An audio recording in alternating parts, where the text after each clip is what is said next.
won 11 states and 3 million votes during the Republican primary process. In June 2012, Rick Santorum launched Patriot Voices, a grassroots and online community of Americans committed to promoting faith, family, freedom, and opportunity. With a goal of recruiting 1 million members, Patriot Voices will transform the political landscape of our country. Rick and his wife of 24 years, Karen, are the parents of 7 wonderful children: Elizabeth, John, Daniel, Sarah Maria, Peter, Patrick, and Isabella. And during his run for president, Rick spoke passionately about his belief that strong families help produce a strong economy. He shared his view that we must expand opportunities for all Americans by encouraging incentives for marriage, children, and free enterprise. As an example of his commitment to improving our economy, Rick spoke often about his belief that we must renew America's manufacturing sector to ensure that our nation isn't just made of innovators, but those who can produce those innovations. Renewing our country's manufacturing spirit will strengthen working families and help our struggling communities return to a path of prosperity during these tough economic times. Rick also believes we must support America's domestic energy potential through pro-growth tax and regulatory reforms that will not only create jobs but strengthen our national security. Furthermore, one of the key reasons that Rick chose to run for president in 2012 was because of the passage of Obamacare. He believes passionately that we must repeal Obamacare and pass it with a bottom-up, patient, not government-driven system. Prior to running for president, Rick served in the U.S. House of Representatives from 1991 to 1995, and in the U.S. Senate from 1995 to 2007, where he was the most successful government reformers in our history. Rick took on Washington's powerful special interests from the moment he arrived in our nation's capital in 1991, and he was a member of the Gang of Seven that exposed the congressional banking and congressional post office scandals. It was this record of reform that prompted a Washington Post reporter to write that Santorum was a Tea Party kind of guy before there was a Tea Party, a message that we can agree with at Young Conservatives of Texas. He's wrote and championed legislation that outlawed the heinous procedure known as partial birth abortion, as well as the Born Alive Infants Protection Act and the Unborn Victims of Violence Act, the Combating Autism Act, because he believes that each and every individual has value and the most vulnerable in our society need to be protected. He fought to maintain fiscal sanity in Washington before it was in fashion, fighting for a balanced budget and a line-item veto. He bravely proposed reforming entitlements, cutting spending, and even developed a spendometer that added up the cost of Democrat amendments to spending bills, a task that is thankless these days. This record made him one of the most conservative senators in Pennsylvania's history.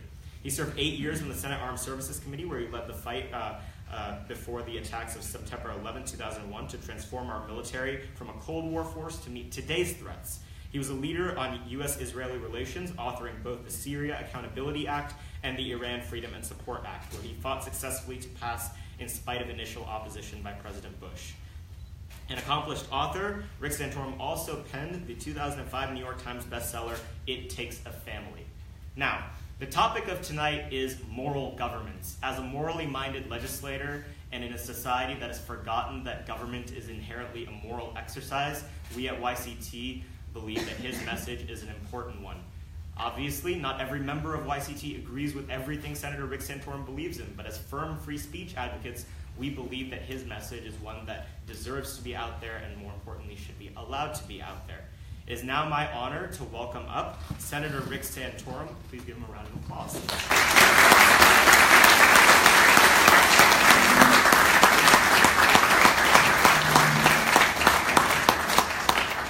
Thank you very much. I appreciate it. Microphone's on. We're good. Thank you for the opportunity to be here today. As was said, I'm going to give some remarks on the topic and then look forward to your questions. And I'll stay here as long as you guys want to stay here and talk about those things. Moral governance. Let's just sort of talk about morality here for a second. Because, if you look at me as a conservative, and many Christians have complained about the fact that our country is losing its moral compass and that morality is in decline in America. And let's just take a step back and see whether that's true. Well, certainly, if you look at the Judeo-Christian values that were, in many cases, part of the laws of this country, most of them that were there have been, many of them have been repealed. And certainly, if you look at the overall moral picture of America, there have been dramatic changes, particularly over the last 50 years. But let's take the premise that Judeo-Christian morality was infused in the law in America in the first place. Is that really true? Well, I would say to some degree that's true. I mean, if you look at the Ten Commandments, Ten Commandments are certainly infused in our law. Thou shalt not kill, thou shalt not steal, even thou shalt not commit adultery was originally in some places infused in the legislative, in the laws of certain states, not federal governments, but states. And other things, sodomy laws. So there was a time in America where laws that were, at least now seem to be imposing your morality on a population, were certainly part of laws of some states, not all. Abortion, another law. Those laws were in place, and many felt that they were unjust. And over time, all the laws I just mentioned, certainly the last three I just mentioned, have been overturned.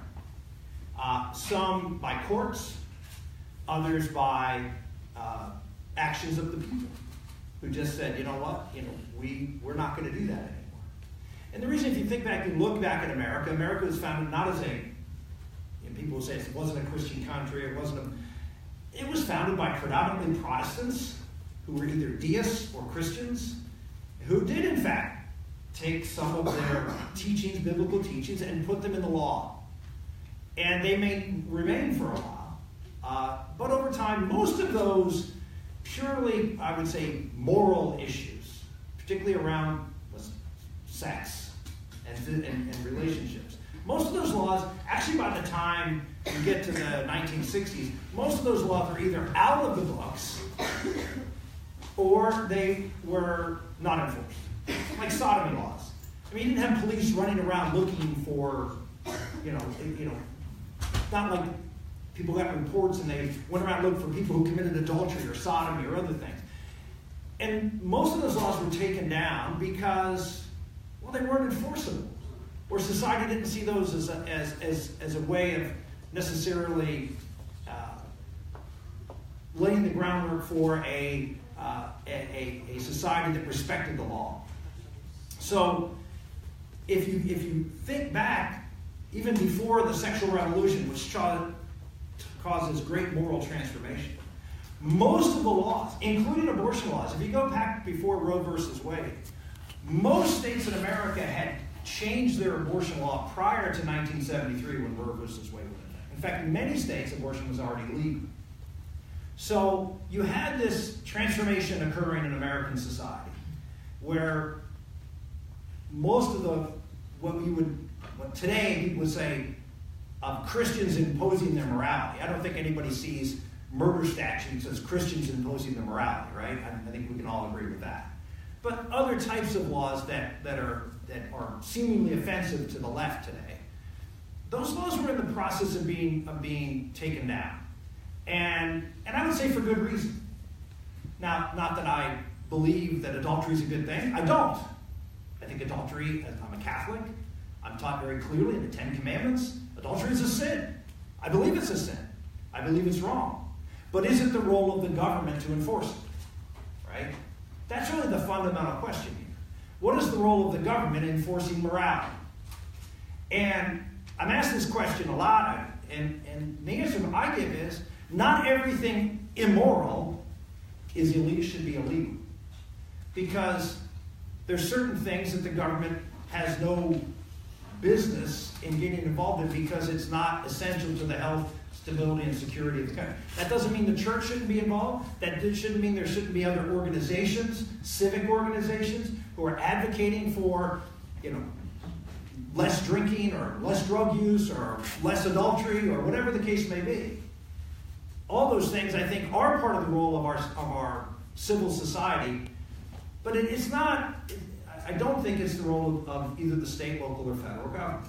And I think what you find is most conservatives would agree with that. Not all. There are still some left who are more of a fundamentalist nature who believe that these things are just inherently evil and the government should stand on the side of good versus evil. And I would beg to differ with that, because I think it undermines the credibility and legitimacy of the government to enforce things that they're not going to enforce, right? Or in many cases are unenforceable. Now, where are we today? So I still hear it because I'm a conservative. I understand there are flyers out there proclaiming this horrendous thing that I'm pro-life. And I accept that, I am. But where are we today when it comes to morality in America? Well, I can't remember who it was. I tried to find the quote earlier, which I couldn't find it. But I remember reading this and I was taken aback by it, but I read it again and I thought, And the quote is something like this, I'm paraphrasing. That when society loses its moral compass, when we in fact abandon moral truths, the truths that I was just talking about, that is when morality begins to be imposed. Watch out for morality now coming forward and hammering those who disagree with it. And I thought to myself, wait a minute, we're losing morality. How can we get morality? Because when you lose traditional morals, Judeo-Christian morality, it's not that you get an amoral society. People go around not judging anything, not saying anything is good or anything is bad. We don't have an amoral society. There's some issues that may be the case, but overall, if you look at the left, they are highly moralistic. Highly moralistic. And in fact, very emphatic about imposing their morality on the rest of the population. That's what this thinker, I think it was Chesterton, but I'm not sure. That's what this thinker was saying. If you think morality is being imposed now, wait till morality is taken away. Then you're going to see the real moralists come out. Where does this morality come from? And that's a question I get all the time because I get the left saying, you're imposing your morality, I said, well, are you saying, this person on the left, are you saying you're an immoral person? Or are you saying you're an amoral person? Someone without morals? And they would chaff at that. What do you mean I'm not an amoral person? I'm a very moral person. But where does your morality come from? Because they're very specific. It does not come from the Bible. They find the Bible and Judeo-Christian ethics as, you guys are here at UT. I'm sure you're told about it. You know all about that. Whether it's a male-dominated world or whatever the case. You pick your poison on the left as to why the Bible is a bad thing. But where did they get this? Where does it come from? I would make the argument that it comes from the core of the left. And what at the core is the left about? Right? They're about socialism, Marxism. The roots of their morality are based on the roots of Marxism. And I'm not saying they're Marxist. I'm not saying they're communist. Some are, but I'm not saying that the movement is overall communist. But their morality comes from the same struggle that is talked about in Marxism. Which is what? What kind of struggle do they talk about in Marxism? A class struggle. A class struggle. And who are the classes? It's the powerful against the weak. Right? It's the majority against the minority. And so if you think about the left today and how they view their moral compass, it's about, let's just look at their economics, right? They're out there preaching capitalism is bad. All these people, rich people, we got to soak it to the rich. We got to tax them. We got to stick it to them. We got to regulate. We're going to do it. We're going to throw them in jail if they make all this money. Well, and we have to redistribute it. Who? To the people who don't have any money, right? It's the oppressed versus the oppressor. That's the basis of the moral judgment for you who align yourself with the left. Now, you may not agree with that. I'm happy to have this discussion. But if it isn't, you tell me what it is.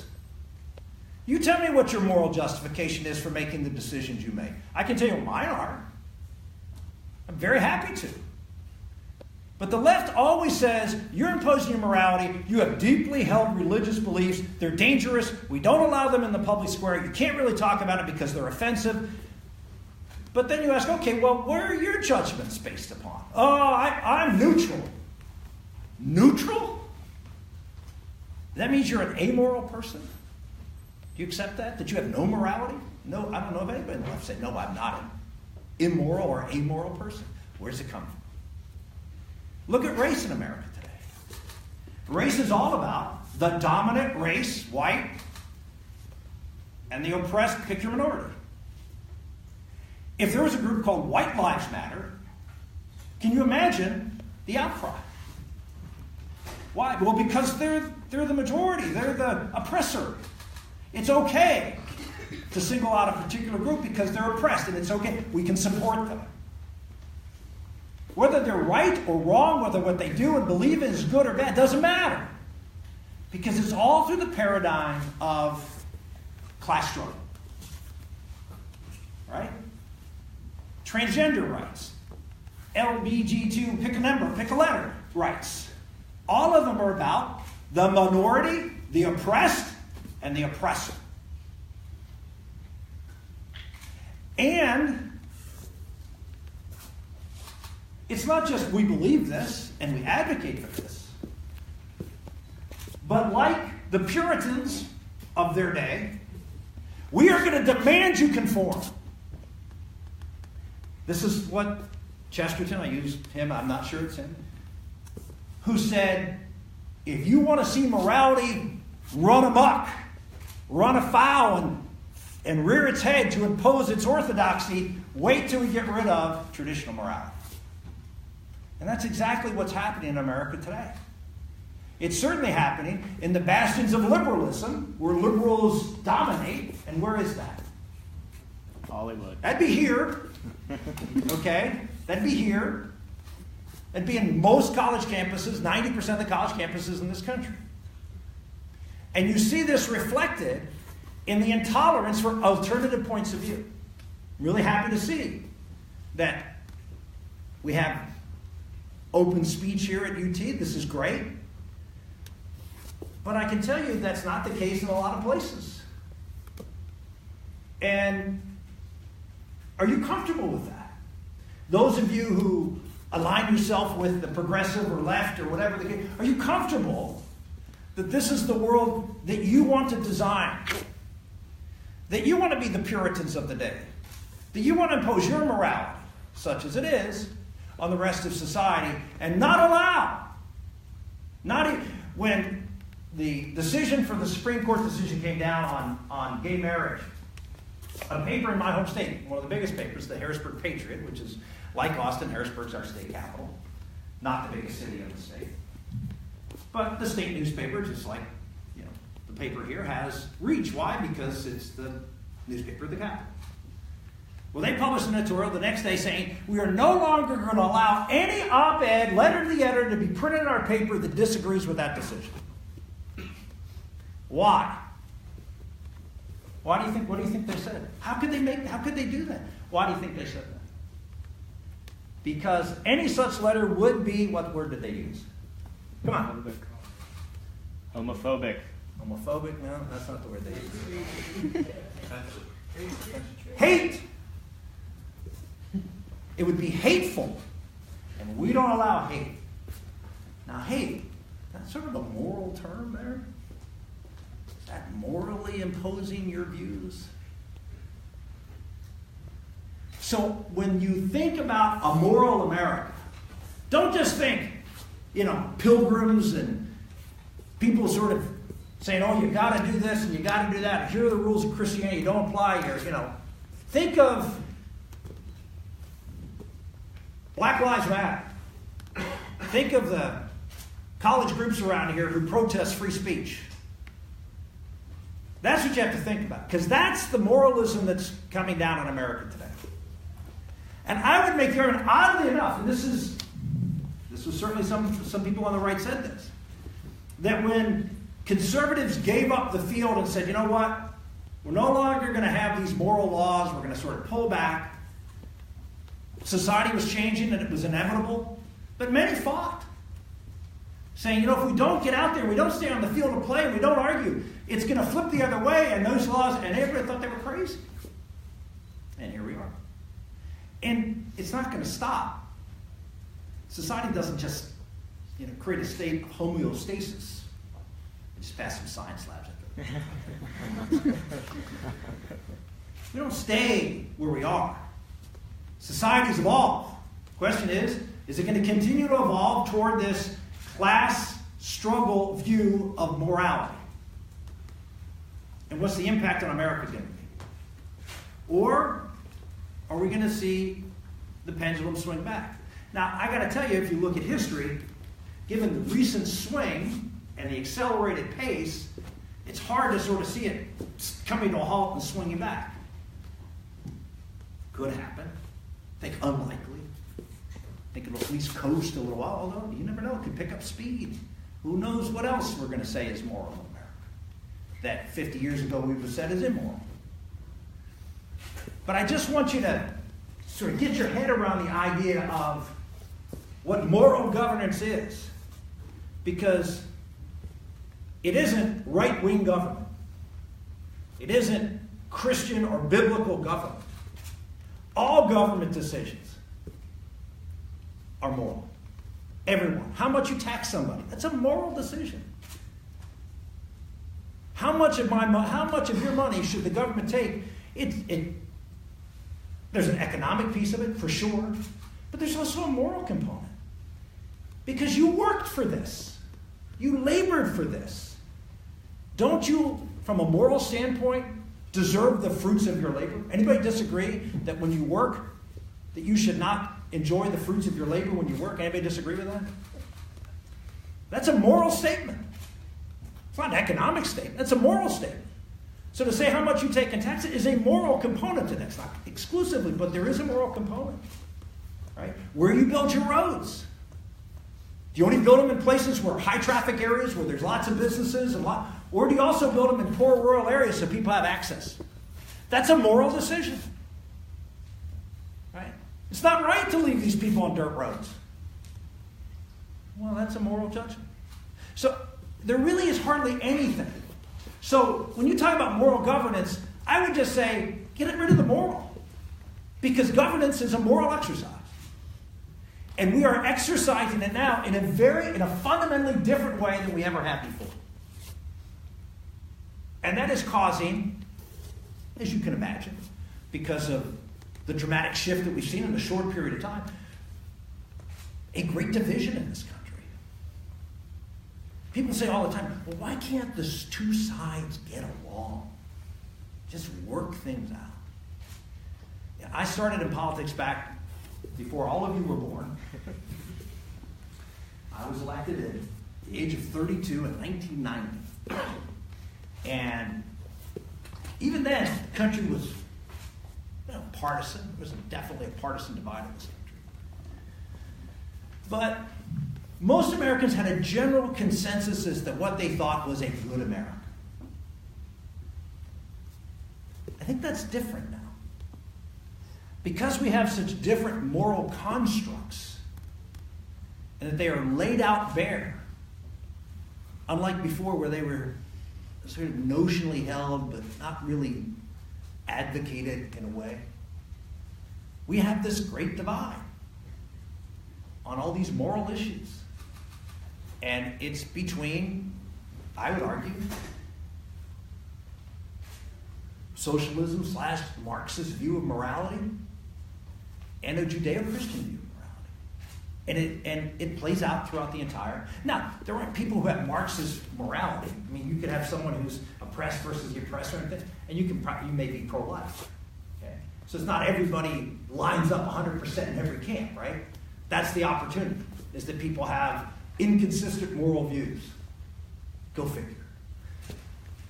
And so there might be an opportunity at times to try to bring people together where you can build a consensus, but it's harder.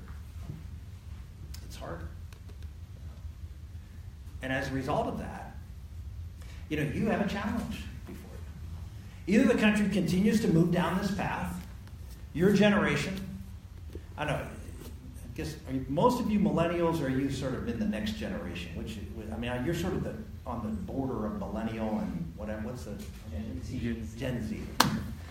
So you're sort of, it's sort of a strange time at the university, because obviously we know all about the millennials. I don't need to tell you about yourself. But Gen Z seems to be a little different breed of cat. right? And maybe somewhat countercultural to the millennial generation. At least that's what I'm hearing. Right? So you may have here in the next, not just the baby boomers and those who are like us who are going off into the sunset, on our horse. But I got my boots.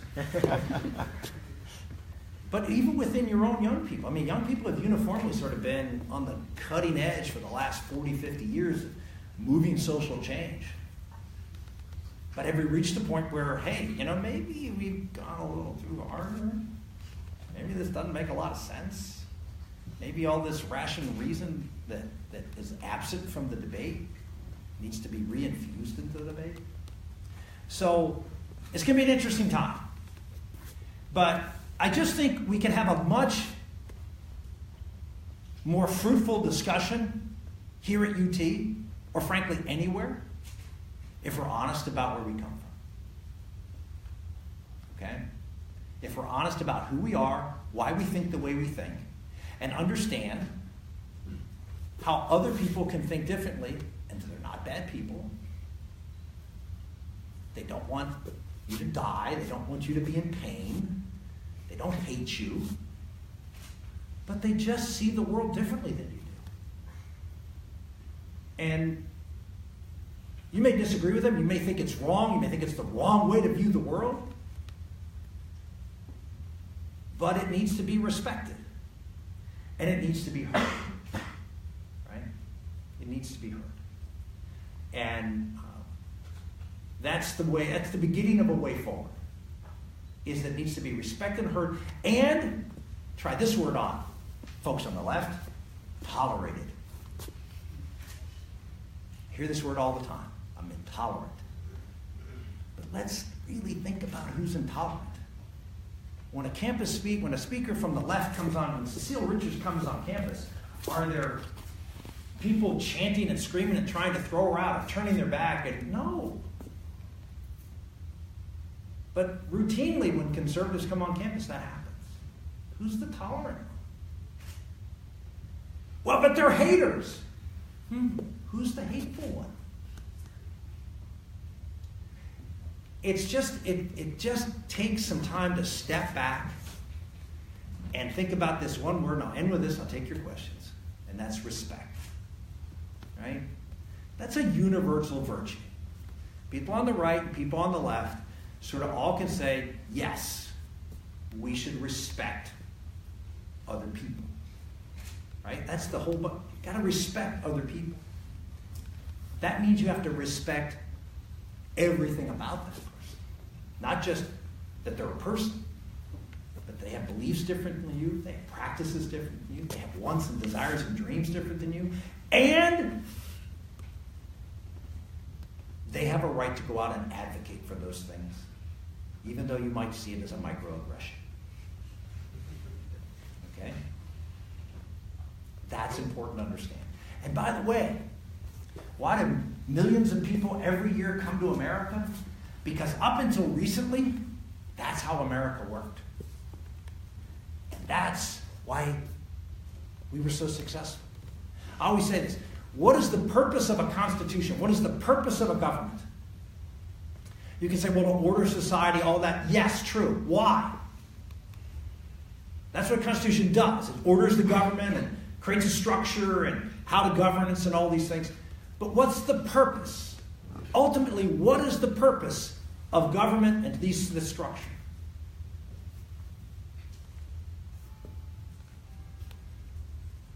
Come on. You guys are at one of the top universities, well, at least in Texas. All right, in the country. Go ahead. I'll give it to you. I got my orange tie on, folks. This is as close as I could get. I know it's not your color, but it's as close as I could get. Come on. What's the purpose of government? What's the purpose of our Constitution? To pursue the good life. Pursue the good life? So people can pursue the good life. All right, I'll take that as a partial answer, get partial credit for that. Protect rights because men in nature. Partial answer, good. These are all good things. What? Good answers, but not what I'm looking for. It's really very simple. To protect people from tyranny? Yeah. Yeah, that's the inverse of what I want to say. Freedom. Yeah, it's loosely stated. Yeah. So the bottom line is government is there so people can get along with each other. That's it. It's so people can get along and live and pursue their dreams, take care of themselves, their families, but it's so we can interact in society in a way that allows us freedom, liberty, all those things to thrive. And so when you see America turning into places saying, people coming from other countries to America, they come here. Why? Because they came from places where people don't get along, where the government imposes their will, or where there's ethnic or other types of tensions that don't get worked out in the public square. I remember growing up. Now, I grew up 50 years ago in we thought, ethnically diverse area. It was a mill town in western Pennsylvania. Anybody ever read Hillbilly Elegy? Ever read that book? About a year or two ago. Well, the town I grew up in was sort of like the town that this guy wrote. Now, we're a little farther away from Kentucky and West Virginia, but we had a lot of hillbillies up in our area. So it was a town where there were neighborhoods, but they were all neighborhoods. There's a German neighborhood, a Polish neighborhood, an Italian neighborhood. I mean, they were all neighborhoods from primarily Eastern Europe, Eastern and Western Europe. And I remember growing up and meeting people who were Croatian and people who were Serbian. And I used to go to the same church. And in 1990, for centuries, the Croatians and the Serbians killed each other over there. There was a war 20 years ago between the Serbs and the Croatians. Ethnic tensions were incredibly happened. But when they came to America, they got along with the same church. When I got to Congress, I had really not studied Serbia or Croatia, but obviously when I got to Congress, I had to learn about all the places in the world. And I thought, no way the Serbians and Croatians don't get along. Of course they get along. America's it's a secret sauce. And my concern is we're at peril of losing that sauce. We're not allowing people out in the public square, as much as we disagree with them, as much as we're offended by them, the opportunity to make their case. Why is that important? Well, let's look at any rights movement that we've seen here in the last 40 or 50 years. Take the gay rights movement, where people who wanted to change the laws on marriage and on sodomy and all the other things in which the movement has made tremendous progress from their perspective. Were they stopped from making that case? No, they were not. They came here on college campus, they had free reign. They came to the legislature, they introduced their bills, they went to the courts, on the newspapers, and television. They had on TV, they had TV show after TV show. Did you hear a hue and cry from society? Well, no, there were certain people who didn't like it, but they didn't say, they would boycott it. I'm okay with you. You want to boycott me? Fine, boycott me. But don't say I can't. Right? Don't say that you're banned. That's when problems start. That's when animosity starts cooking. That's when tensions get high. Understand what you're doing. That's all I'm saying. When you deny people the right to say what they believe and make a case for what they believe in America, you've lost America. As odious as those beliefs may be. And I got to tell you, I didn't agree with those beliefs. I found them odious to me. I thought they were harmful and still believe they were harmful for America. But I would defend their right to say it. Give them credit. They won the day. I'm not giving up, but they want me to shut up. Is that fair? That is morality run by. I'd be happy to take your questions.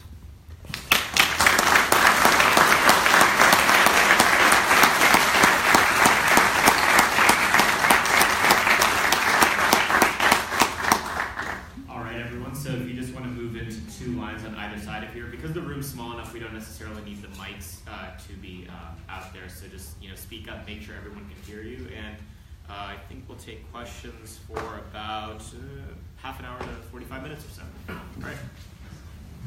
I think you can just, and once you just all sit, it's a smaller crowd. Just sit, raise your hand, I'll call. And wait. I know you're college students, you're tired, you're working hard. I don't want you to stand. I mean, that's just too much to call a pass. Yes, sir. So first of all, thank you so much for coming out. We really appreciate it. Thank you. So just growing up, I noticed in a lot of minority communities, a lot of people who traditionally don't vote conservative actually have a lot of their moral compass that's, what many would argue is conservative. Just the message that they've been, hearing growing up has been don't listen to conservatives. They're racist. So in your opinion, you're really successful at grassroots movements and getting the message out. What is, in your opinion, the best way that people like me can go out and get those people to be more willing to hear conservative thought? And first off, I'm not that successful because I'm standing here talking to you, not sitting in the Oval Office. Call it as it is, right? I've had a modicum of success. This is really important, and I get to give a sort of a broad answer is hard, but let me give a specific answer about a specific topic, and you can apply that across the board. An area where we have seen a conservative point of view fail and look to be doomed to the dustbin of history is actually been maintained. The battle continues, and there are signs that it's actually turning around, particularly among younger people, particularly among Gen Z, a little bit with you, more with you, actually not bad with you. And what issue is that? That's the issue of, anybody know what issue I'm going to talk about? Abortion. When Roe versus Wade was passed, it was over. The debate's over. These folks, these old folks who, have these traditional values, once they die, the next generation's, and they're going to be, they're going to understand this is a good thing and all this, and there won't be any debate anymore. This is, 10, 20, 30 years. No one will talk about abortion. It'll be over. It'll be the equivalent of, segregation. One segregation, was wrong, it was immoral, and it should be abolished. And, now, 30 years later, no one argues segregation anymore. True, but that's not what happened with abortion. Why? Well, because segregation was immoral. And people on both sides, some of the people, obviously, the left was big promoters of civil rights, but so were the churches, right? And a lot of pastors, a lot from the north and south, joined in this. And so, not the case on abortion, right? Not the case on abortion. But we weren't winning for a long time. And one of the reasons we weren't winning is when you lose, what's your first reaction? Come on, when you lose, what's your reaction? Oh, I feel so good. It makes me feel so good. I love my person who beat me, right? No. What? You guys know this. You go to Texas football games. How do you feel about that? Come on. You're angry. You don't like the coach, player that screwed up. Why'd I waste my time? Right? You're angry. And you fire back. Okay, I'm a little bitter. I'm a Penn State fan. We lost 2 tough games, so I'm really hurting right now. Well, that's what we did. For a long time, we were just bitter. We were right, they were wrong. What they did, is immoral, it's killing, and so we attempted just to vent on the other side as to the evil that this was. Now, is it evil? In my opinion, it is. Is it murder? In my opinion, it is. But that doesn't necessarily mean that's the argument you should be making, right? And it isn't the argument that I believe that people who are truly pro-life would make. And because abortion didn't come about because there were a bunch of really mean, evil people who just want to kill babies. That's not why it happened. Why did it happen? Because we have more and more women in society pregnant, out of wedlock, who felt that they had no alternative. They felt trapped. They felt lied to. They felt betrayed. They felt abandoned. And instead of understanding why this happened and the horrific circumstances that women in this country were in, and in many cases men facilitated, we pointed the finger at them and said, "You're evil, you're wrong." Well, that's just wrong. You're not going to win anybody with that. You might win some people making them feel guilty, but, guilt wears off. So what happened was, after about 20 years, the pro-life movement decided, you know what? We're going to take a different approach. The pro-life movement is clearly a faith-based, Christian-based movement, just like primarily the civil rights movement was.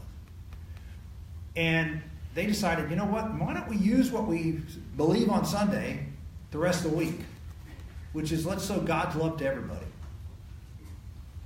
Let's treat everybody with respect, that word again, dignity and love, and meet them where they are, help them, give them as much opportunity and support to do the right thing, but accept the fact that people have free will and may not.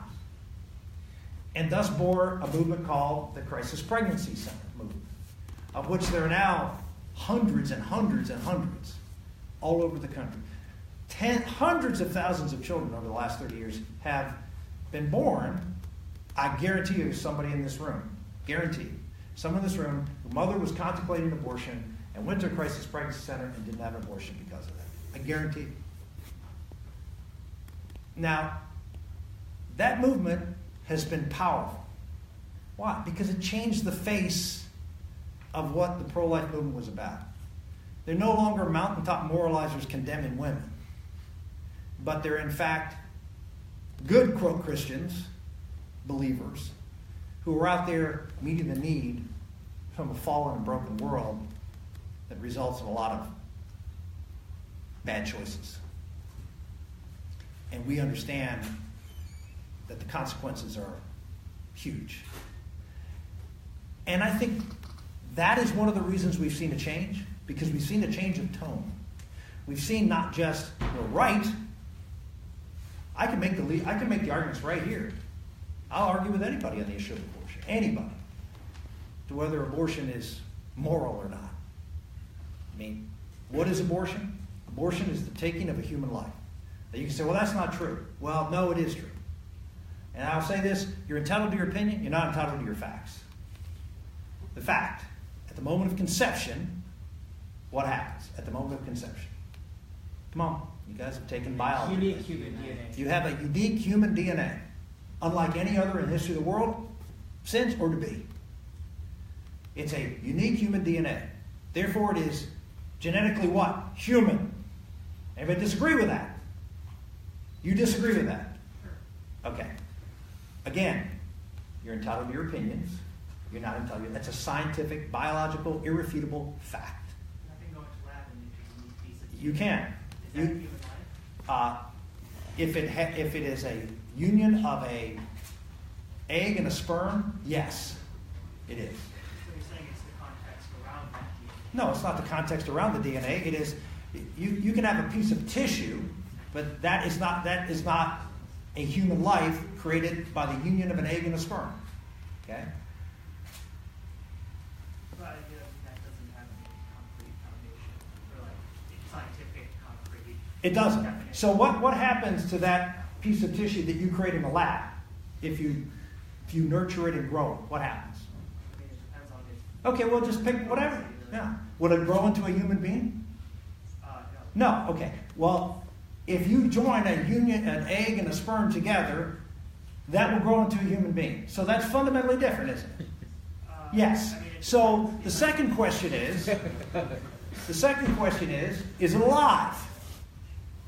How do we know if something's alive?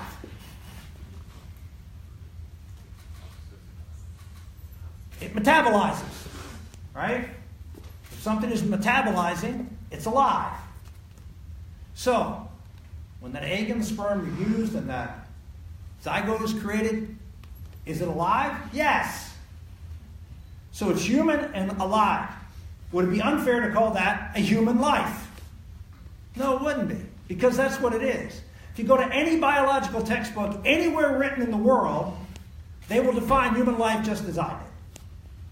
So, you can say, okay, I accept it's human life because it factually is. But a woman has the right to destroy that human life because she has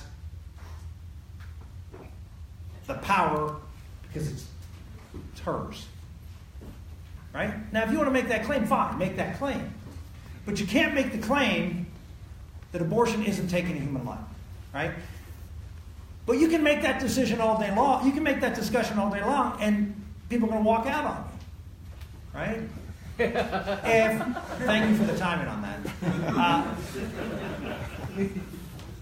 But it's not going to convince people. It might convince some. But what's convincing people is love and science. 4D ultrasounds. I mean, you look at that little baby in there at 12 weeks and say, how do you say that's not a baby? I mean, how many of you have seen your ultrasound pictures? Raise your hand. Come on. How many have seen your... That's it? Really? Okay. I mean, most Americans see their ultrasounds, right? When they're pregnant. Or they record the heartbeat. So that's what's making the change. Yeah. I have 2 questions. One, have you been following what's happening in Alabama with the... I have. So, Well, I gave my comment on that on Sunday, which is, I've seen this movie before, right? Candidate says something or does something or is accused of something that is disqualifying, right? And so the question is, do you fight it out, or do you recognize that you're mortally wounded and you're going to die? this is my second one. I didn't answer the first one, but go ahead. No, you answered it. You wanted to. I didn't say that. No. To finish, Okay. what I said was, if I were him, which I am not, and I don't know all the circumstances, I wasn't him, I wasn't there, I don't know what happened. I know what I read, and it seems rather compelling, but it could be wrong. I mean, there's certainly a chance it could be wrong. And so I can't say. And so particularly if it was wrong, I can understand. That would be, I mean, imagine all the things, and most of you I'm sure are familiar with what's going on. Imagine if the person was lying, if these women were lying, okay? Or exaggerating, right? How would you feel? Put yourself in that situation. How would you feel if these things were, at least the worst charges were untrue, and the other charges that don't seem to be particularly heinous are exaggerated? Well, it'd be pretty hard to say, well, I'm going to step down. Right? Wouldn't it? I mean, it'd be hard. Come on, right? Yeah. I mean, you're human, right? I mean, I know you don't like the guy, or maybe you do, but it'd be a hard thing to do. Here's the point. Even if it is as described, you have the reality of what people believe and what the evidence is that's overwhelming, and you have no ability to refute it, other than the fact it didn't happen. You can say it didn't happen. But you have no ability to refute it, and I can't imagine what evidence you could accumulate and gather that's going to be credible enough to refute it. So you're in a situation where you're not going to be successful. So what do? Fight on because it's wrong. I'm assuming best case scenario. It's a lie. Or because it's wrong. Or do you say, look, I'm not going to win. It's not right, but I'm not going to win. And if what you really care about is the policies that you are advocating on the campaign, then you step back and say, put someone else in there who can actually do it. That's what I said. Okay, so my second thing is, if he does win, and it does look like these things are true, blah, blah, do you think, not if he wins, if you think the Republicans don't want him to win, right? Do you think Luther Strange should resign to trigger another special election, or do you think he should... His resignation wouldn't trigger another special election. there was someone on CNN saying that, I guess. Well, I work for CNN, so apparently. So, well, could the governor call another special election? I mean, that would be an extraordinary move on the part of the governor to call a special election, for a resignation of someone who's no longer going to be in office in a few days. So I don't think that would carry. Do you think the Republicans should expel him when he wins, and then the governor reappoints someone? Blah blah. Yeah. Again, now you're asking me to make a decision that would require me to have as much evidence as humanly possible to be able to make, and I don't have it. I mean, I've read a few articles, but I haven't really done the homework I would need to do to make that decision. But obviously some people have, and some Republicans have said they would unseat. So again, he needs to look at that too and say, well, even if I win, I lose. Look, to me, it's something that we don't see. It's the nobler path. It's the sacrificial path. And we don't see that out of a lot of people these days. We do out of some, but not enough. Yes, sir. Hi, I do want to thank you very much for coming. Okay, I'm going to say this is my Astros tie since I see you shirt. Awesome. Well, listen, I do identify myself as a progressive, and I will admit, very few progressives who is not boycotting you or trying to silence you to speak. Thanks for showing up. I'm glad that I was able to make it. I'm glad that you're able to take my question. You've talked this entire session about moral governance and how you state that morality helps you drive to make votes on certain legislation in the past and how to run a government. My question to you then is there's one vote in particular that strikes me as... Only one? I got a lot that I have trouble with. But there's one that really stands out. Yeah. I wanted to know where your morality stood when you voted for the Iraq War, and which resulted in minimum 200,000 civilians' lives. Yeah.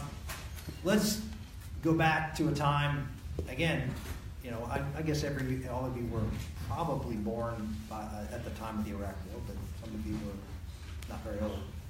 But let me take you back to that time. And this was right after the events of 9/11. And we were having all sorts of recriminations about why we missed it.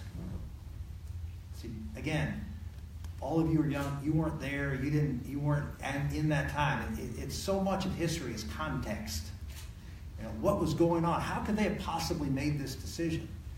Well, if you just look at it from, this is what happened, and clearly that they were idiots. Well, not so fast. So let's take a step back. And what was happening in the year plus after the events of 9/11, all through 2002 into 2003, was reports and commissions, the 9/11 Commission, others, and they showed that there were, and this is the term they use, dots. Intelligence information that we had, various intel agencies had, and because our intelligence agencies were siloed, I don't know if you've read any of this in your history books, in other words, they kept their information to their own agency, didn't share information across agency. Because they were siloed, no one, very key term, I know this sounds weird, but this was the key term, no one connected the dots. Okay? That's what they talked about. No one connected the dots. No one had a big picture, looked at it and say, because if you did, it's clear, if you did a real good data analysis here, you had all these things, you saw all these things. If you saw them now, certainly in retrospect, you'd say, well, how did we miss it? Right? And so there was the overriding concern that we had intelligence out there, dots, that we had to make sure we were connected because we didn't want to miss another attack. And we knew they were very clear about it. They wanted to come after us, right? And so we were fighting the war in Afghanistan, but Bin Laden was still on the loose, Al-Qaeda was still a presence, and you had this rogue actor, again, look at the dots, someone who had biological and chemical weapons, who was very explicit about seeking more biological and chemical weapons as well as nuclear weapons, had used chemical and biological weapons on an enemy as well as on his own people, and was very upfront about his desire to get those weapons and threatening even to use those weapons. Dots. And then we had all sorts of intelligence, a consensus of intelligence from France, from Arab countries in the Middle East, from Israel. All the intelligence sources we had a general consensus that this guy had an active weapons program. Dots. And you have all these dots, and if you connect them, you say, you know what? This guy could be a real threat. Not probably directly us. His missile capability wasn't to launch on us, but you launch a missile, which he certainly had the capability of, to hit Israel, you start another world war, right? Or into maybe Southeast Europe. So there was great concern, or worse yet, from our perspective, a dirty nuke or other type of nuclear device delivered to the United States by a terrorist supplied by Saddam Hussein. So we had all these dots. And I applied it. I went through it. I went through it with a priest and made a prudential judgment, right? That it was more likely than not that this was a threat, and the threat was of such gravity that it required it to be ameliorated. And so, it was an easy decision? No, it was not an easy decision. Committing troops is, let me assure you, first vote I had, I got elected in 1990. I showed up in January of 1991, and my first vote as a member of Congress was to go to war with Iraq in Kuwait, from Iraq invading Kuwait. That was my first vote. Now, was that a hard vote? It was certainly a vote of great gravity. It wasn't a hard vote because we had to get Saddam out of an allied country, Kuwait, and stop him from advancing and do it. So to me, that wasn't a hard vote. It was a weighty vote, but it was not a hard decision. This was a hard decision, and had the weight. I knew the weight because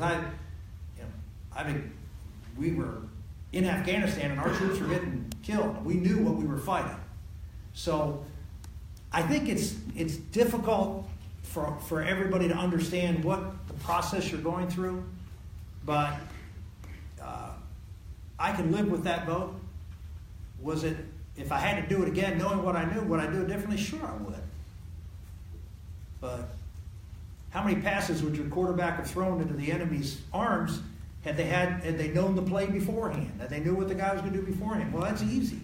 No one's going to throw the same ball, right?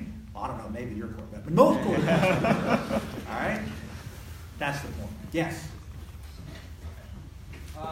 I'm one of those, first, thank you for coming. Yeah. I'm one of those Christian fundamentalists you talked about, Catholic, actually. And I truly feel as though the left is destroying traditional morality and corrupting society today. Is this eventual devolution and decline inevitable? Shouldn't the government at least try to save the humanity of society it's sworn to protect? To fight obvious evils that the founders held sacred? If not, then whose job is it to keep society from losing its humanity and preventing what was once and truly immoral from becoming moral? Well, it's the citizens. This is a republic. It's the responsibility of the people to fight for these principles. And my concern with folks like yourself is that there's no fight in you. I mean, you've seen this I always talk about my brothers and sisters who share my moral viewpoint as frogs, not horned frogs, frogs sitting in a pot with on a stove and the heat being turned up slowly. And they won't jump out. They won't jump out and try to turn the furnace off, right, or a stove on. They just sit there because it's comfortable. Here's the reality. As bad as things are in America from a moral point of view, things are pretty good for you. Right? I mean, your life's pretty good. I mean, you still have your freedom. You still go to church. You can still do most of the things you want to do. Probably can't write things you want to on your essays in your political science classes here, but that's a small imposition, right? Because you might get a bad grade. But that's not the norm in America. I mean, colleges are not the norm. I mean, it's becoming more and more the norm because now businesses don't allow you to do things, right? You're constrained into what you can say and do in your business environment now. But you can start your own business. I can still do it. So most Americans think, okay, yes, there are problems, we don't like it, but I can still do pretty much what I do. And the impositions are small, right? And so we just go on, and we don't fight. So you can say, well, I share your point of view, and I think it's horrible, and I think we're going to hell in a handbasket. My question back to you, what the heck are you doing about it? I mean, are you doing what they do? Lindsey Graham and I have been working together on a healthcare reform bill. And it's called Graham Cassidy. But it's actually an idea I brought to Lindsey this summer. And he loved the idea, so I began working with him on it, and we developed it, and we brought it forward. We had a lot of momentum coming out of the August break. But the Republican leadership wasn't doing anything to help us. And we kept trying to say, look, we think we can get 50 votes for this.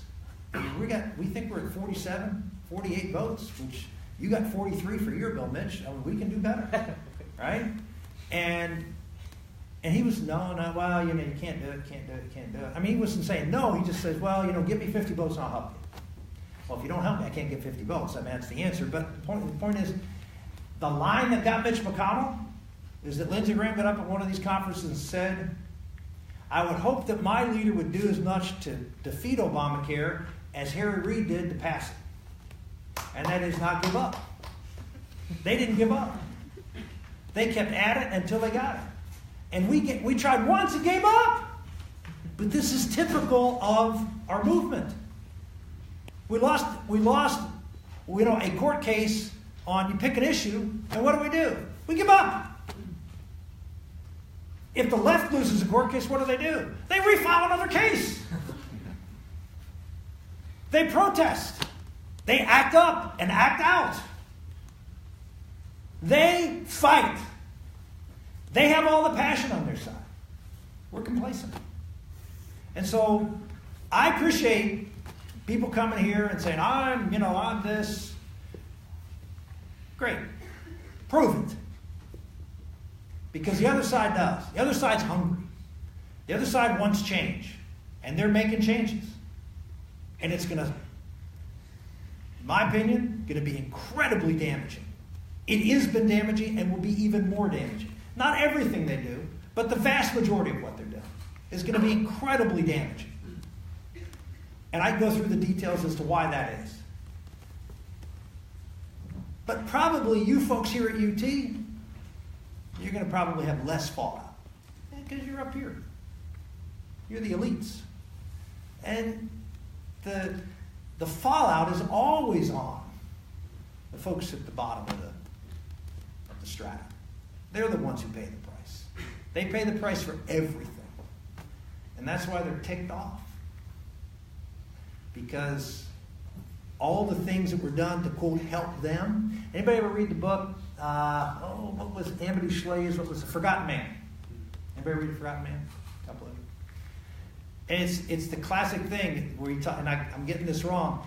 A and B decide that C has to, I'm getting this wrong, I'm sure, but so A decides that C is in trouble and needs help, so they impose something on B to help C, right? In the meantime, you impose something on B, which makes life harder for B, and you take something away from C. If you look at what's happening in America today, and the frustration that Americans are having, and the hopelessness that Americans have, is because they aren't getting the satisfaction of, Arthur Brooks wrote a great book about this, earned success. He wrote a book about people who win contests and lotteries, and they're uniformly miserable afterwards. Because they know they didn't earn it. And they blow the money, they don't deal with it right, they have guilt, whatever. And it's the people who earn the success who have that feeling of self-satisfaction, of providing for themselves and the people they love. And we are denying that. And to say, well, we need to help people who are hurting. But you can help them to the point where you're hurting them. And that's what people don't understand. So that's just one aspect of the left's ideology that I don't like. Yes? So I just want to keep the topic on morality. So at a time where I'm seeing more and more Republicans kind of swinging and adopting more liberal views, either whether it's for gays or transgenders, how do you swing back, you personally as a lawmaker, how do you swing back that pendulum as you're talking about the word? Yeah, I think I would make the argument, the same argument that I would with respect to abortion, is you don't abandon the truth, right? You don't abandon the truth, but you have to speak it in a way that is accessible to people who disagree with you, right? Or people who are unsure, or people who are ill-informed, and the last thing you can do is speak it with anger or hate, and I think that's coming, but is we're still at the infancy of this debate. I mean, it's really amazing that we've seen this radical transformation of society with really not a debate. I mean, did anybody see a debate on the floor of Congress on the marriage issue? You see a debate in the floor of your legislature on this issue? No. In most legislatures, there was no debate. In most the Congress, there was one time we debated a marriage amendment to the Constitution. It was back in 2003. I was one of the authors of the amendment and led the debate. It was the only debate we've ever had on marriage. And the marriage laws in this country changed. And that's not just a little thing. That's a big deal. Now, someone say, oh, it really means nothing. Well, no, it's a big deal. The family is the foundational building block of society. So when you fundamentally alter the family structure, that's a big deal. But everyone said, no, it's not a big deal. It's an equal human rights issue. It's nothing more than that.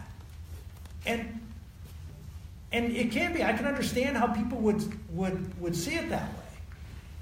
But you also have to understand that other people see it another way. And that they have a legitimate point of view. And it's not out of hate. It's not out of animus. And we have to be willing to make that case. And we're not. I mean, we're not.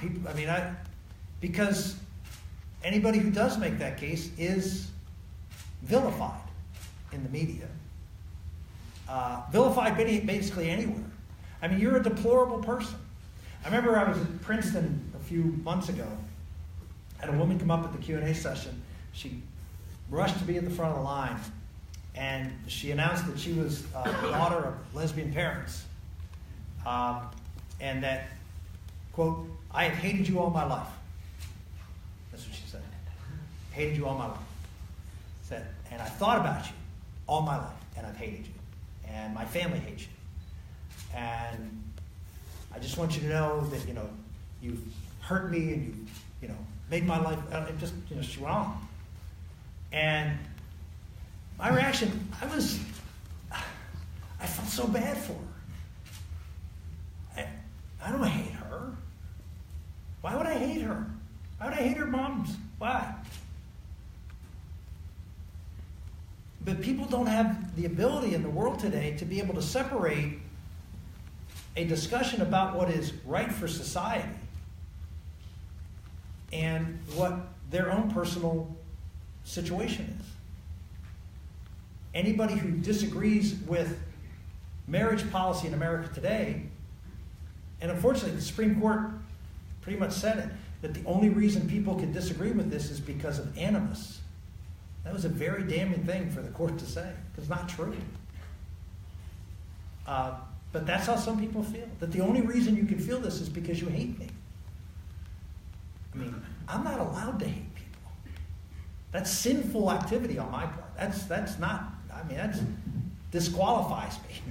I don't hate. I can't hate. And if I ever have moments of hate, I have to go as a Catholic and go to confess it, right? Because it's wrong. So my discussion with her was back to the point I was making earlier. We have to be able to disagree without accusing the person you disagree with as being a monster. In her eyes, I'm a monster. I know I'm not a monster. I know, I mean, I love her. I love all. That's my job. But that doesn't mean I agree with everything you agree with or see the world the way you see the world. And you have a right to go out and make your case, but please allow that for me and don't impugn my integrity because I happen to disagree on something you care a lot about. Right? So part of it is just having the discussion. But let's be honest, most people on our side don't want to talk about this anymore. Because they don't want to be called what? A hater, a bigot. Right? That's what you are. You're looked, I mean, look, I looked around when I started talking, people's head went down, I got mad, I get it. You don't like to hear this, you think it's offensive, you think it's disgusting, how can someone think that? Well, let me be honest, I think the same of you, how can you think that? I think you are you can't imagine how wrong I think you are. But I don't think you're a bad person because you believe it.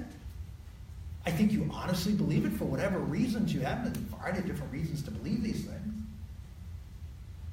But that's what's missing here. Okay? Yes. Question. Go ahead. Who else has a question? 1, 2, 3, 4. All right, I'll take those questions and call it up. And I'll try to be fast. Following up on what you just said, I wonder if you would agree with me that one of the great dangers to American democracy today is the inability of people with opposing views to talk to each other, especially to do so charitably. And if so, if you have some thoughts for us about how, as individuals and as a society, we can try and have meaningful conversations across the aisle. Well, first, you have to do it. Right? I mean, the idea that, and you have to do it in a way that is sensitive to the other person's feelings. When I talked to that young lady, I didn't get in her face. I didn't say, I don't hate you. I mean, what are you talking about? There's a lot of emotion here. I mean, look, I'll get into really things that are very offensive to some people, but I make the argument, abortion's a good example, that the facts, reason, would lead everybody in America to be pro-life. Why? Because most Americans don't believe we should kill innocent human beings. Most Americans believe that's wrong. But they create a construct in their mind that denies that reality, and therefore because they feel that's not right. They feel that women are in a difficult situation, and we feel that we have empathy for that, and therefore we allow that because we sort of dismiss the reality.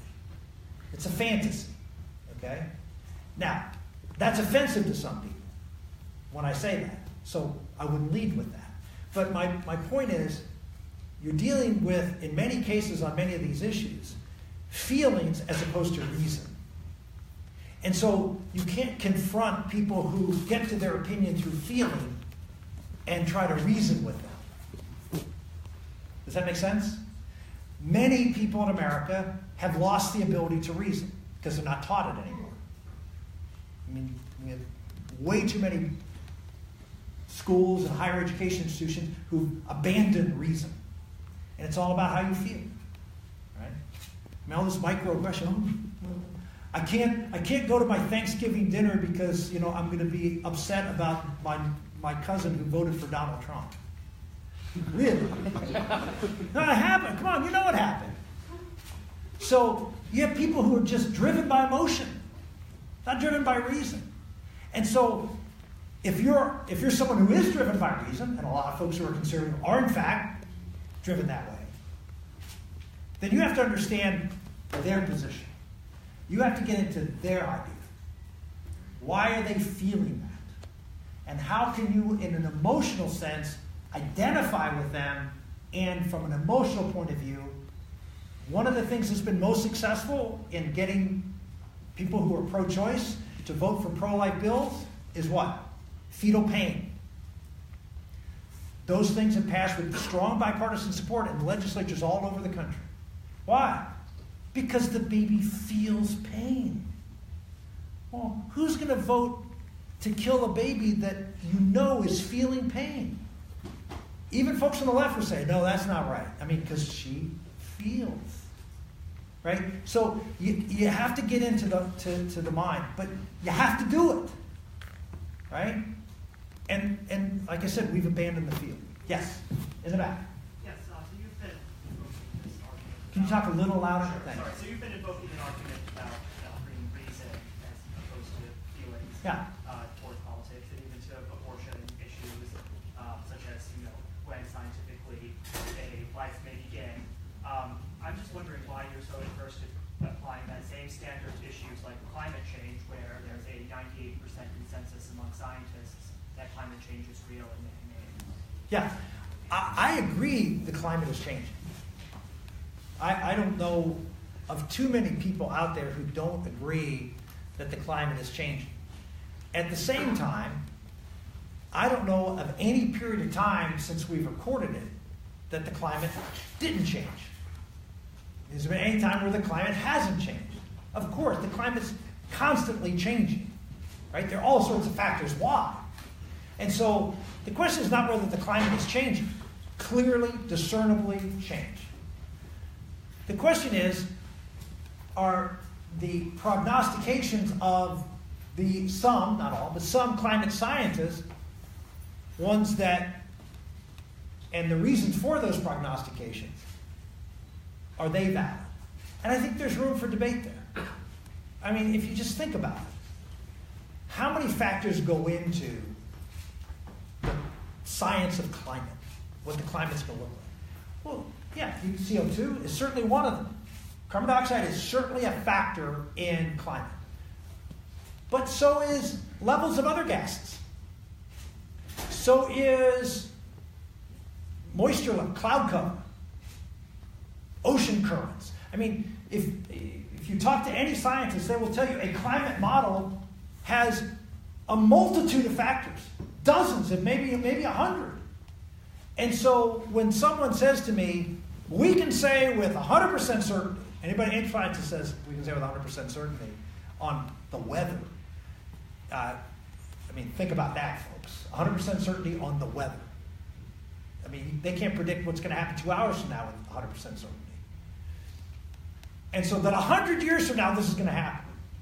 I just say, you know what? That's just not science. I mean, if you're going to say, look, this is a problem, this adds to the problem, I accept that. Okay? Question is how much, and is there anything discernible we can do about it? And if we can do something about it, what is the net effect? Does it hurt more than help in doing something? Because you can say, look, we need to clean our air. And you say, well, how clean? That's a great question. Does everybody in America agree that we should have 100% clean air in America? Anybody raise your hand? 100% clean. No pollutants at all in the air. Raise your hand. No. Why? Because the cost of doing, first off, it may not be possible to do because, cows have gas, right? So let's just be honest about that, okay? So there's all sorts of factors there that, we can't control, right? Number one. Number two, even the ones we can control, well, let's say we want to get, particulate matter down. Great.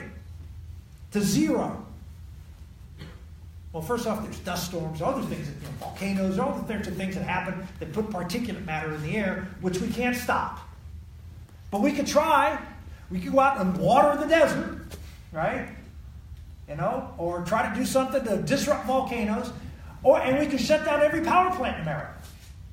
We could do that. How many people would be for doing that? No. We're not going to shut down every power plant in America. So that's the question. It's what's the evidence, what's the harm, versus what's the cost. And no one wants to have that discussion. Everyone says, if you question, same thing. Remember, this is the orthodoxy. This is the moralism. This is the religion of the left. Right? If you don't agree with us on this, you're a climate denier. You're an unscientific. You're a bad person. You want to kill people. Right? Am I wrong? That's just not good. All right? We should be able, I don't care if 99.9% of scientists agree that this is the problem. They shouldn't say, well, we agree, shut up. That's what they say. Not right. Have your opportunity to debate. Let's hear it. There's no academic debate about this. And there are plenty of people who disagree with it. I agree, the majority don't, but there are plenty of people that do. Yes, sir. Chris, thank you so much for your service Sure. for all the years. You mentioned a lot during your talk about the intolerance of the left. And I think that's something a lot of us here experience. I've been called a white supremacist, which makes sense with the color of my skin. Interesting thing to call you. and I ran for student government earlier. I was sued 3 times just to silence me. And something I've noticed with a lot of conservatives here and at different other college campuses is that they're too afraid to stand up for what they believe because they're afraid of the retribution. And as someone who I'm sure has experienced that yourself through all years of public service, what kind of advice would you give to people like us who are the next generation of conservatives to kind of keep that movement going? Well, look, I'm not asking you to go out there and impale yourself on a spear and sacrifice yourself for what you believe in. If your teacher is going to give you a bad grade for writing certain things, don't write them. I mean, don't make it easy for them to disqualify you. And you can say, well, I'm going to fight. Well, yeah, there's certain things to fight, and there's certain things just are stupid, right? But at the same time, I complain about the teacher after you had the course and after you got your grade, right? And talk about, there's smart ways of going about doing everything that can protect you and your ability to provide for you and your family, right? So I'm not asking everybody, every working stiff out there who has a company that's imposing, gender identity training on them to say, I quit because you're doing that. You got to feed your family. But go through the process and then go to your boss and say, I just think this is wrong and here's why I believe it's wrong. And I wish you wouldn't do that. Now, that may cost you your job too. I don't know. It depends on your boss. In some cases, it would. Probably in that case, if you have a boss like that, it's probably not going to be a long-term beneficial relationship anyway. But, the question is, how much are you allowed in the world today to be able to do that? In your business is becoming harder. In the public eye, you have people who lost their jobs in the tech world, not because of anything they did in their business, because of public statements they made in their private life, right? And so, are you willing to lose your job? In my opinion, yes, I did. I lost my job because I lost a race for the Senate because of many of the positions I took. I got it, But life goes on. There's other things to do, and but right now you're in a position you got to prepare yourself. And you have to make sure that you're putting yourself on an arc that you can be successful so you can provide for yourself and your family. And then, but don't pass up any opportunity to, push that envelope. Just don't push it too far. And unfortunately, I wish I could say, just go out and give them hell and do all those things. We're at a time right now where it's a little harder to do. But doing nothing guarantees failure. Doing nothing is absolute guarantees failure. And you think you have it tough now, wait another 10 years of doing nothing and see what it's like then. right? So it's a balancing act. Okay, there were two more questions. One, two. Yeah, go ahead. I was just hoping, as somebody who has a unique insight on how Congress works, you could give us some insight on why the Republicans are having so much trouble passing legislation despite having control of both houses and the presidency. For instance, passing healthcare reform earlier this year.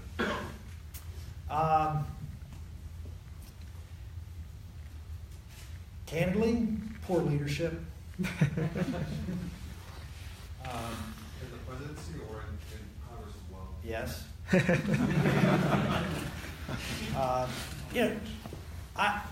I don't blame Donald Trump as much because I don't think anyone expected Donald Trump to come forward with a health care plan. Okay? That just wasn't going to happen. He farmed that out to the Congress, and the Republican leader, the Speaker of the House, and his team made a fundamental error. They drafted a bill that went against everything that any speaker in the last 20 years of Republican leadership learned about how you pass a bill in the House. And that's why it ended up the way it did, and when it came to the Senate, there was no chance it was ever going to pass. That's why I came forward with a different idea. That bill will pass. But if they have good leadership, the Speaker, after we put that bill forward, the public said, we should have started with this. I said, yeah, you should have. And by the way, you were told you should have started with this by some of us. But he didn't. So, and that cost us. So, leadership matters in everything, right? And understanding, it's like any kind of battle. The general has to understand strategy, right? Vision, strategy, tactics. And we didn't. We had a bad vision, end up in a bad strategy, end up in poor tactics, and we failed.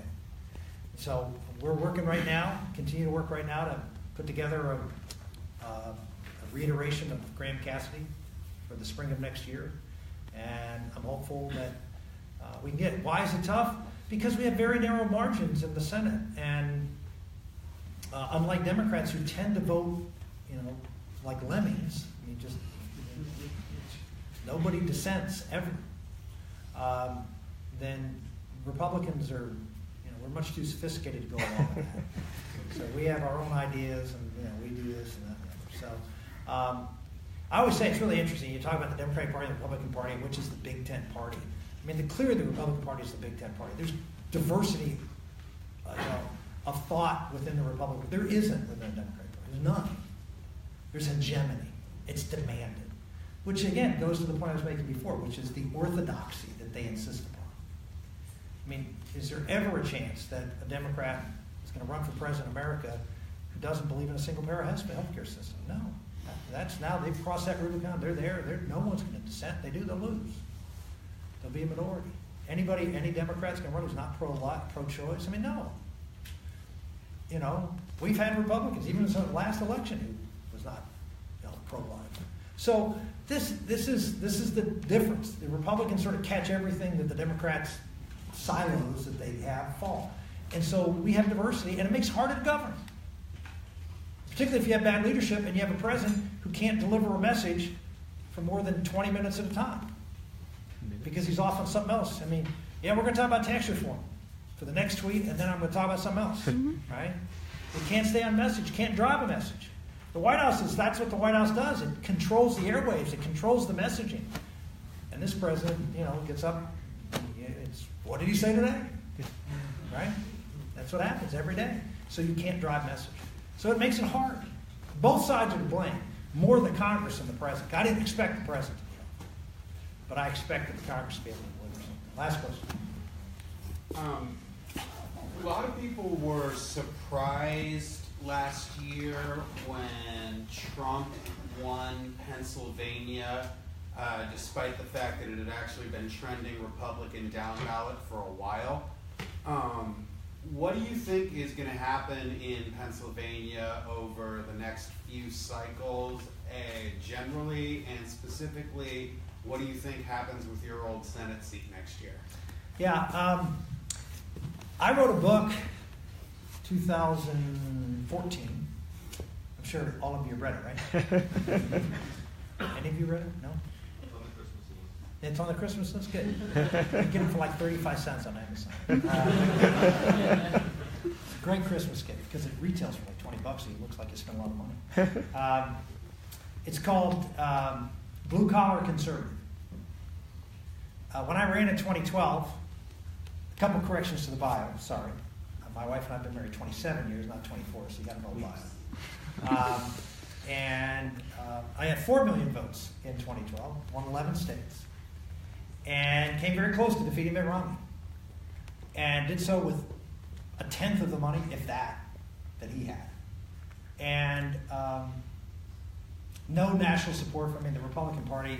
You thought the Democratic Party was in for Hillary in 2016. Republicans were in for Romney in 2012, 100%. And so we were against all the odds. I was marginalized as the Huckabee candidate for the 2012 cycle. The social conservative evangelical, even though I'm Catholic, evangelical that is just appealing on guns and Bibles and stuff like that. But the reality was my campaign, as I wrote in the book, was all about blue-collar conservative principles. It was about manufacturing. It was about helping working. It was campaigning saying we were going to increase the minimum wage. Yes, Republican. That we need to do something about immigration. That we need to do something on trade. The playbook was there, and it was working. If you looked at how we vote, what the votes were, the lower the economic stream that you were in a Republican primary, the higher percentage of vote I got. Romney was the suburban candidate. I was the poor rural candidate. I was the inner city candidate. So it just stratified just like that, and it was. If I'd had any kind of money, but again, if you're running a popular, this is the beauty of Trump, he didn't need their money. Because the media gave him 100% access to every voter, every time he spoke. Think about that. How would you like a campaign where the national media would broadcast every one of your speeches? Because for them, it was like waiting for the train to go off the rails. So they couldn't miss a minute. They wanted to see it at the moment that he imploded. And he imploded and imploded. I mean, the train went off the rails a million times, but people love to watch it. But here was the beauty. The beauty was they saw the whole speech. So they saw the good stuff too. The stuff they agreed with. See, in my race, I'd give those speeches, and I wasn't a train wreck. So they wouldn't report anything I was saying. They never reported any of the blue-collar stuff that I was talking about. They didn't talk about the crowds and who they were. They talked about any time I would say or respond to anything that was either critical of Romney or was on any moral cultural issue, that's what they talked about. So they framed me. Trump was able to get past that because he was outrageous. I didn't have the money because all the money people were for Romney. And I didn't have access to the media, so the money I did get was a pittance compared to everybody else. And even in spite of that, I'd get outspent 5-6 to 1, and I'd still win primaries and go on. But eventually, the pressure came to get out because I was now hurting his chances to win the election because I was staying in too long. I mean, they used every trick in the book. So the reason I talk about all that is because this blue-collar approach, this populist economic approach, is exactly what we used in Pennsylvania and have for many years. We have 1.5 million more registered Democrats and Republicans in Pennsylvania. And there's only 13 million people in the state. But we have 1.5 million more registered Democrats than Republicans. And we have 18 congressional seats, and 13 of them are Republican. Okay? That's almost Texas-like numbers. Right? How does that happen? Because we win in a lot of blue-collar Democratic areas in Pennsylvania. Why? Because we run blue-collar Republicans. We run with a message that the Republican Party has changed. It's just the Republican Party hasn't figured it out. Trump did. And we can be successful in Pennsylvania and even in the Senate race if we stick to that message. Here's the problem. Trump can't stick to the message. Trump just goes off and does his whatever. And if Donald Trump had any discipline whatsoever to quit screaming at somebody who disagrees with him, or trying to intimidate somebody, or bully someone, or insult someone, or whatever it is, if he could just hit the delete button on all those tweets and focus on the policies that he's advocating, we'll win Pennsylvania. But if he continues to do this, all he does is alienate a lot of voters who just are frankly insulted by what he does, and they don't like it. They don't like supporting someone that they don't want their kids to hear what he says. And so I say this on national TV. The White House gives me blowback, and a lot of conservatives who love the Trumpers give me blowback. But I'm doing this because I support what he wants to do. And we saw Virginia. Virginia was winnable. It would have been tough, but it was winnable. But not given the environment he's creating. Every time he does what he does, he just gets.